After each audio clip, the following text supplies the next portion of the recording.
Connect with Mukesh चॅनेलला आता subscribe करा आणि अशाच नवनवीन व्हिडिओचा आनंद घ्या। बेल आयकॉनवर क्लिक करा। व्हिडिओ आवडल्यास शेअर करायला विसरू नका। उत्साही नमन मंडळ आपल्या समोर नवीन सहर्ष सादर करीत आहे। चार दैत्यांचा आतंक विजय महादेव रावणम लिखित चार दैत्यांचा आतंक एक पौराणिक कण। चार दैत्यांचा आतंक अर्थात तारकासुर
देवाय नमः। ओम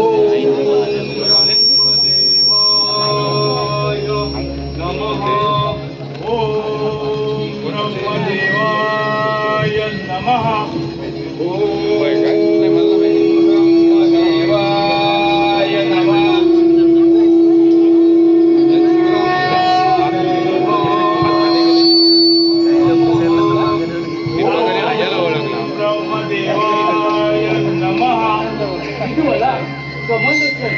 तुमची तपश्चर्या पूर्ण झाली आहे। तुम्हाला कोणता वर हवा आहे तो मागून घ्या। ब्रह्मपिता आम्हा तारक पुत्रांचा आपणास प्रणाम। आशीर्वाद असो। ब्रह्मपिता आमचे पिता तारकासुर यांना जसं अमरत्व प्राप्त झालं तसंच अमरत्व आम्हाला देखील प्राप्त व्हावे अशी आमची इच्छा आहे। असे अमरदान मिळणे तुम्हाला असंभव आहे, परंतु अमरत्व सोडून दुसरा कोणता वर हवा असेल तो मागा। आता आपण दुसरा कोणताही वर त्वरित मागून घ्यावा।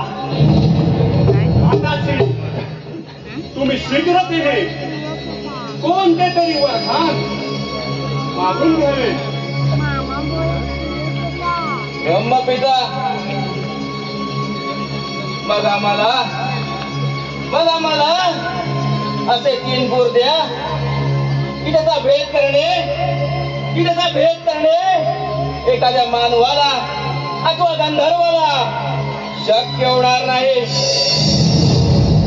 ब्रह्मदेव आम्हा स्मरण येऊ नये आणि जर आले तर भगवान भोलेनाथाकडून आमचे मरण यावे अशी आमची इच्छा आहे। मी दैत्य कुलाचे शिल्पकार मायासूर यांना 3 पूर निर्माण करण्यासाठी पाचारण करतो।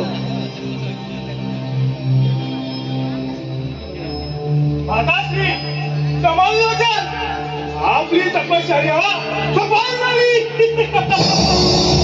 होय आता आपण त्रिपुरारी होणार। 3 पुरांचे धनी त्रिपुरारी। आणि हो आपले मरण फक्त त्या भोलेनाथाकडून आहे. तेव्हा ही वार्ता आपण आपल्या पिताश्रींना कथन करूया. हो चला तर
की जय हो, जय हो महाराष्ट्राचा सुरगी, जय हो, जय हो महाराष्ट्राचा सुरगी, जय हो.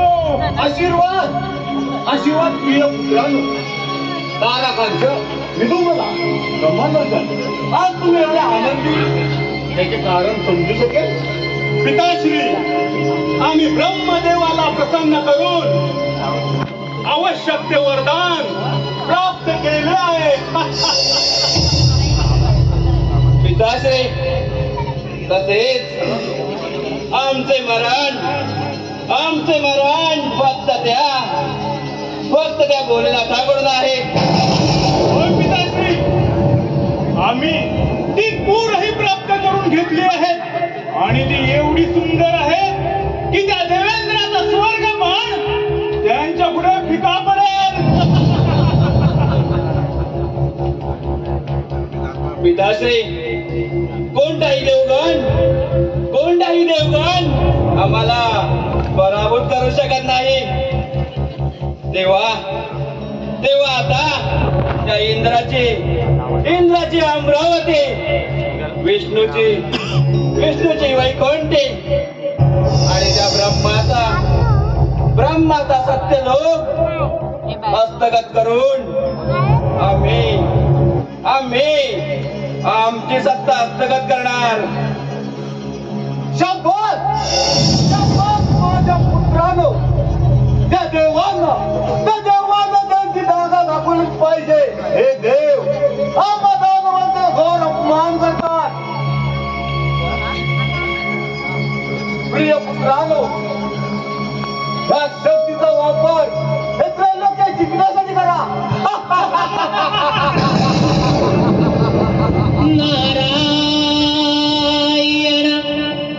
नारायण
नारायण.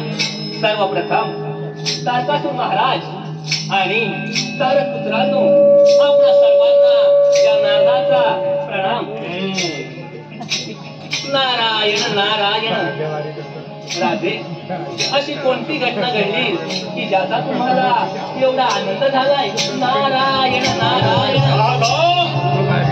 आम्ही ब्रह्मदेवाला प्रसन्न करून 3 पूर प्राप्त करून घेतले आहेत. ते पूर एवढे सुंदर आहेत की त्यांच्या समोर देवांची देवराज्य फिके आहेत. आणखी एक वरदान प्राप्त करून घेतले आहे आणि ते म्हणजे आमचे मरण फक्त त्या भोलेनाथाकडून आहे. कोणताही देवगण आम्हाला पराभूत करू शकत नाही. नारायण नारायण. नारदा, तू त्या देवांचा दास आहेस.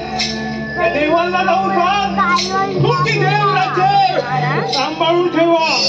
आम्ही तिने तारपुत्र यांच्यावर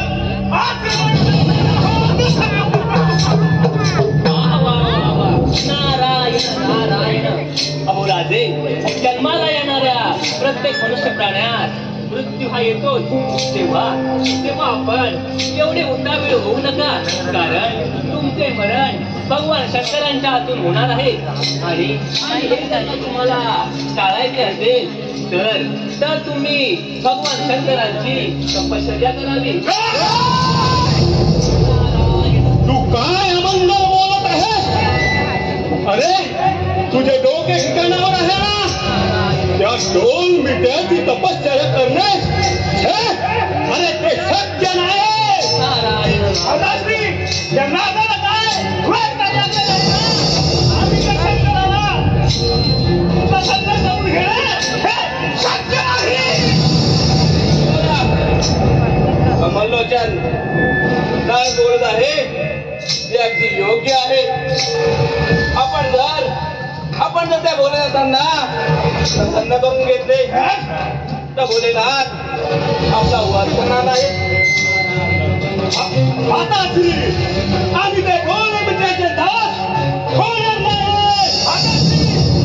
आपण असं सम्राट आहोत आणि त्या शंकराला तपश्चर्या करणे शक्य नाही आणि हे आम्ही कदापि होणार नाही. कमलोचन, मी तुमचा मोठा व्रत आहे. माझे म्हणणे तुम्हाला मान्य करायलाच पाहिजे. शांत प्रिय पुत्रा, तुम्ही असे भांडण राहिला तर विघ्न येईल. तुम्ही संयम राहा.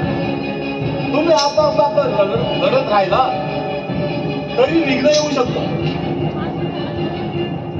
तुम्ही माझी शक्ती आहात. तुम्ही असुर कुलाची शक्ती आहात. त्या शक्तीला असा तडा जाऊ देऊ नका. ठीक आहे भ्राताश्री, क्षमा असावी. चला आपण तपश्चर्या करूया. हो, चला तर.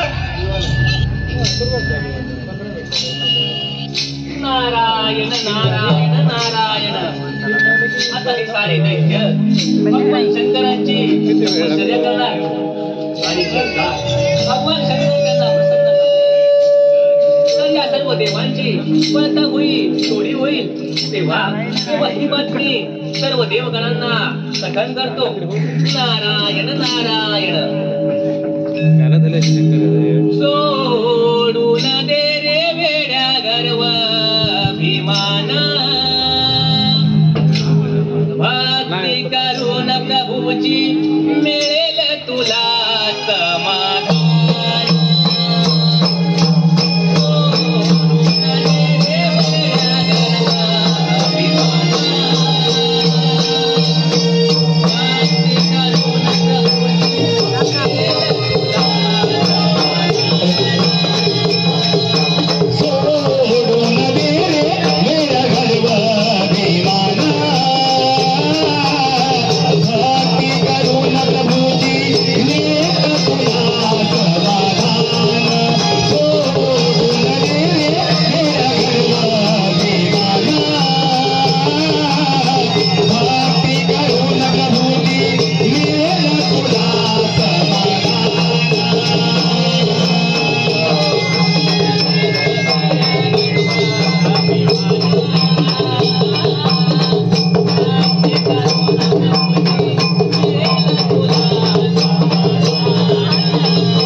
आपल्या समोर आपले मानकरी प्रकाश कोगजे आणि त्यांचे पुढचे वारस म्हणजे प्रभात कोगजे यांनी आमच्यासारख्या कलाकार लोकांच्या पाठीवर थाप मारली. आम्ही सगळे कसे एकदम भरून उठलो.